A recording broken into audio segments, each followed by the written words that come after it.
Subscribe कीजिए SSC गुरुजी channel को और बेल आइकन को दबाएं हमारे लेटेस्ट नोटिफिकेशन सबसे पहले पाने के नमस्कार दोस्तों, स्वागत है आप सभी का हमारे यूट्यूब चैनल एसएससी गुरुजी में। आज के इस वीडियो में हम पढ़ेंगे परसेंटेज का पार्ट 5। अभी तक हमने पार्ट 4 तक पढ़ लिया है, तो चलिए हम वीडियो को शुरू करते हैं। आज के इस वीडियो में हम पढ़ेंगे 3D फिगर यानी घन, घनाभ और शंकु, ये सब दिए रहे। तो यदि उनकी लंबाई और चौड़ाई में कुछ प्रतिशत की वृद्धि या कमी कर दी जाए तो उसके पृष्ठीय क्षेत्रफल पर या उसके डायगोनल पर क्या प्रभाव पड़ेगा। पिछले वीडियो में हमने पढ़ा था कि यदि हमको 2D फिगर दिया रहे, जैसे कि रेक्टेंगल दिया रहे, स्क्वायर दिया रहे, सर्कल दिया रहे, यदि उसके लेंथ ब्रीथ में कोई परिवर्तन हो रहा है, मान लेते हैं x% की वृद्धि हो रही है, तो उसके डायगोनल और एरिया पर क्या प्रभाव पड़ेगा। तो इस वीडियो में पढ़ेंगे 3D फिगर, जैसे घन, घनाभ और क्यूबाइड दिया रहे, शंकु दिया रहे, तो उसके यदि लंबाई, चौड़ाई, ऊंचाई पर कुछ प्रतिशत की वृद्धि हो जा रही है तो उसके क्षेत्रफल पर क्या प्रभाव पड़ेगा। तो चलिए वीडियो को शुरू करते हैं। हमारा क्वेश्चन नंबर पहला है कि किसी घनाभ के लंबाई, चौड़ाई और ऊंचाई में से प्रत्येक को 15% बढ़ा दिया जाता है तो उसके कुल पृष्ठीय क्षेत्रफल पर क्या प्रभाव पड़ेगा।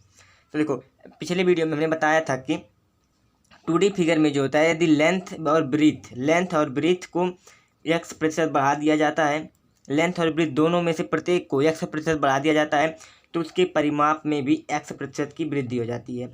और उसके एरिया पर वृद्धि निकालने के लिए हम सक्सेसिव इंक्रीमेंट का प्रयोग करते थे। सक्सेसिव इंक्रीमेंट क्या था, x + y + x × y / 100। ये था सक्सेसिव इंक्रीमेंट, जिससे हम पता कर रहे थे कि एरिया पर क्या प्रभाव पड़ा है। इस फिगर में भी हम इसी फार्मूले का प्रयोग करेंगे। यदि उसके लेंथ और ब्रीथ पर जितने का प्रभाव पड़ेगा, लेंथ, ब्रीथ और हाइट पर जितने प्रतिशत की वृद्धि होगी, उतना ही प्रतिशत उसके यहाँ पे पेरीमीटर की जगह पे डायगोनल दिया रहेगा, तो यानी कि क्या उसके विकर्ण पर क्या प्रभाव पड़ेगा। तो उसके लेंथ, ब्रीथ और हाइट पर जो प्रभाव पड़ेगा वही उसके विकर्ण पर प्रभाव पड़ेगा। और एरिया पर प्रभाव निकालने के लिए हम सक्सेसिव इंक्रीमेंट का प्रयोग करेंगे, यानी कि x + y + x × y / 100। तो चलिए क्वेश्चन को सॉल्व करते हैं। तो देखो, पहला प्रश्न कह रहा है कि किसी घनाभ की लंबाई, चौड़ाई और ऊंचाई में से प्रत्येक को 15% बढ़ा दिया जाता है। देखो, कह रहा है कि लेंथ, ब्रीथ और हाइट तीनों में से प्रत्येक को 15% बढ़ा दिया जाता है तो उसके कुल पृष्ठीय क्षेत्रफल पर क्या प्रभाव पड़ेगा, यानी कि उसके TSN, टोटल सरफेस एरिया पर क्या प्रभाव पड़ेगा। तो मैंने बताया कि जब लेंथ, ब्रीथ और हाइट तीनों में से प्रत्येक को कुछ बढ़ा दिया जाता है तो उसके यदि एरिया पर कोई प्रभाव पूछे तो सक्सेसिव इंक्रीमेंट लगाते हैं, यानी कि x + y + x × y / 100। देखो, यहाँ पे लेंथ, ब्रीथ और हाइट सबको एक ही बराबर बढ़ा रहा है, तो यानी कि x और y दोनों ही 15 हो जाएगा। तो 15 + 15 + 15 × 15/100, यहाँ से हो जाएगा 15 × 15 = 30, और यहाँ से 15 का स्क्वायर हो जाएगा 15 × 15 = 225, और 100 से भाग देंगे तो 2 अंक पे दशमलव लग जाएगा। तो हो जाएगा कितना, 30 + 2.25, यानी कि हो जाएगा 32.25% की वृद्धि हो जाएगी हमारे एरिया पे। तो ये क्या हो गया हमारा आंसर। तो यानी कि यदि हमको दिया रहेगा कि लेंथ, ब्रीथ और हाइट पर यदि x% की वृद्धि हो रही है तो उसके एरिया पर क्या वृद्धि होगी, तो सक्सेसिव इंक्रीमेंट लगाएंगे। और डायगोनल पर पूछे कि कितने प्रतिशत की वृद्धि होगी या कितने प्रतिशत की कमी होगी, तो जितना उसके लेंथ, ब्रीथ और हाइट पर प्रभाव पड़ेगा उतना ही उसके डायगोनल पर भी प्रभाव पड़ेगा। तो चलिए देखते हैं अगला प्रश्न क्या है। अगला प्रश्न है कि एक घनाभ के विकर्ण को 14% बढ़ा दिया जाता है तो उसके संपूर्ण पृष्ठीय क्षेत्रफल पर क्या प्रभाव पड़ेगा। देखो, मैंने भी बताया था कि जो डायगोनल पर प्रभाव पड़ेगा, जो प्रभाव उसके डायगोनल पर पड़ेगा वही प्रभाव उसके लेंथ, ब्रीथ और हाइट पर पड़ेगा, यानी कि जितना प्रतिशत डायगोनल बढ़ेगा उतना ही प्रतिशत लेंथ, ब्रीथ और हाइट में से प्रत्येक बढ़ जाएंगे। और लेंथ, ब्रीथ और हाइट जब जितने प्रतिशत बढ़ेंगे तो यदि उससे हमको क्षेत्रफल पर प्रभाव ज्ञात करना हो तो सक्सेसिव इंक्रीमेंट लगाते हैं, यानी कि डायगोनल 14% बढ़ा है तो लेंथ, ब्रीथ और हाइट तीनों में से प्रत्येक भी 14% की वृद्धि हो जाएगी। तो यहाँ से हम निकाल लेंगे सक्सेसिव इंक्रीमेंट से क्षेत्रफल पर जो प्रभाव पड़ेगा।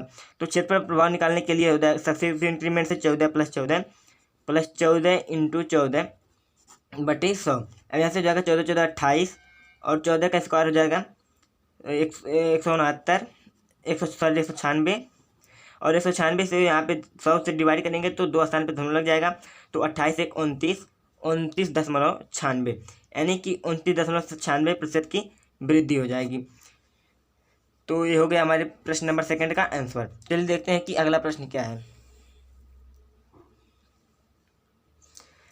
तो दिया है 3रा नंबर प्रश्न, किसी घन के प्रत्येक भुजा को 16% बढ़ा दिया जाता है तो पहला प्रश्न है कि घन के कुल पृष्ठीय क्षेत्रफल पर क्या प्रभाव पड़ेगा, यानी कि उसके एरिया पर क्या प्रभाव पड़ेगा। और दूसरा है कि घन के विकर्ण पर क्या प्रभाव पड़ेगा। तो देखो, एरिया, जो घन पर क्या, जो विकर्ण है उस पर क्या प्रभाव पड़ेगा, तो इसको तो लगा सकते हैं कि उसके लेंथ, ब्रेथ और हाइट, और घन का लेंथ, ब्रेथ और हाइट तीनों बराबर होती है, यानी कि उसके भुजा पर जो प्रभाव पड़ेगा वही उसके डायगोनल पर प्रभाव पड़ेगा। यानी कि भुजा यदि 16% बढ़ रही है तो डायगोनल भी 16% की वृद्धि हो जाएगी, यानी कि हमारे आंसर सेकंड हो जाएगा 16% की वृद्धि हो जाएगी उसके डायगोनल पर।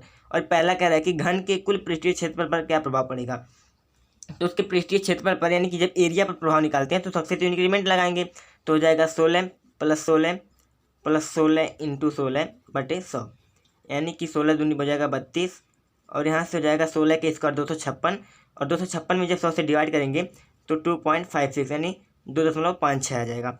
यहाँ से हो जाएगा 32 और 32 2 जाएगा 34, 34.56% की वृद्धि हो जाएगी यानी घन के एरिया में। तो हो गया तीसरे प्रश्न का आंसर। तो चलिए देखते हैं कि अगला प्रश्न क्या है। चौथा प्रश्न है कि बेलन की त्रिज्या में 30% की वृद्धि होने पर तथा उसकी ऊंचाई में 20% की वृद्धि होने पर उसके वक्र पृष्ठीय क्षेत्रफल पर क्या प्रभाव पड़ेगा। तो देखो यहाँ पे हमको दिया है कि उसके त्रिज्या यानी रेडियस पर 30% की वृद्धि होती है और उसके ऊंचाई पर यानी कि हाइट में 20% की वृद्धि होती है, तो उसके क्षेत्रफल पर क्या प्रभाव पड़ेगा। तो क्षेत्रफल प्रभाव निकालने के लिए तो हम सक्सेसिव इंक्रीमेंट लगाएंगे। तो देखो यहाँ पे जो रेडियस है और हाइट इन्हीं में से दोनों पे अलग अलग प्रभाव पड़ रहा है। ये नहीं कह रहा है कि क्या कहे त्रिज्या और ऊंचाई दोनों में से प्रत्येक पर 30% या 20% की वृद्धि हो रही है।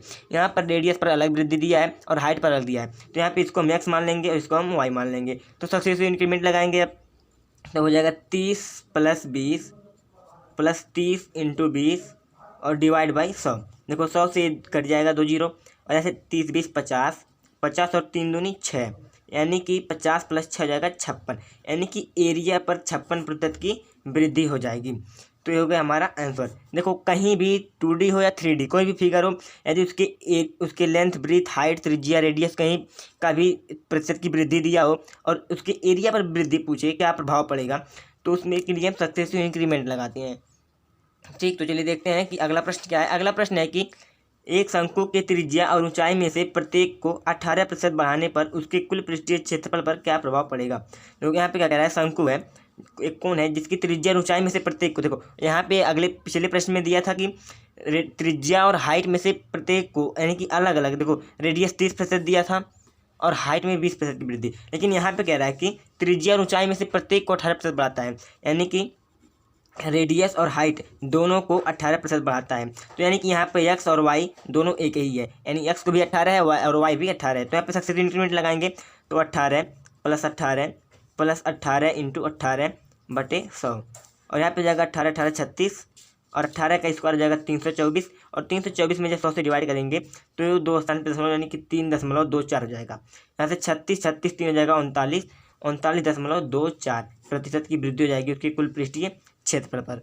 यानी कि देखो जब भी हमको एरिया पे प्रभाव निकालना रहे, लेंथ, ब्रीथ, हाइट पे प्रभाव दिया रहे, तो उसमें हम सक्सेसिव इंक्रीमेंट लगाएंगे। यदि डायगोनल का पूछा हो कि डायगोनल पर क्या प्रभाव पड़ेगा, तो डायगोनल पर जो प्रभाव पड़ेगा वही उसके लेंथ, ब्रीथ और हाइट पर प्रभाव पड़ेगा।